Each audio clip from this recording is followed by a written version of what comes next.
पहलगाम पाकिस्तानी आतंकी धर्म पचारि 27 निरीहंक जीवन नेले। काश्मीर रु कन्याकुमारी जाए समस्ते क्षुब्ध हो गले, क्रोधरे भी जलिले। गला वर्ष एप्रिल 22 रे पाक आतंक देइथिबा एही क्षतर जवाब भीषण होइथिला। भारतीय सेना योजनाबद्ध भावरे मे 7 रे पाकिस्तान भितरे पसी आतंक शिविर गुडी को मिसाइल माड़ करी छारखार करिदेला। एही प्रतिशोध अभियान ना रहिथिला ऑपरेशन सिंदूर। ऑपरेशन सिंदूर को गुरुवार वर्षे पुरुछि। पाकिस्तान एही ऑपरेशन को आदौ भूली परिबो नाही। भारतीय सेनार प्रचंड मिसाइल और बोमा वर्षारे अणनिश्वासी होई पड़िथिला पाकिस्तान।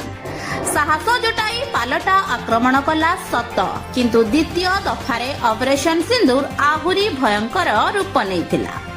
पाकिस्तान भितरे पुणी पसी पराक्रमी भारतीय सैन्य सेठाकार वस्तु सेना घाटी गुडी को छारखार करदेले।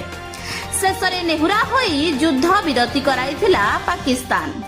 शांति प्रिय भारत निज प्रतिशोध नेबा परे शांत पड़िथिला।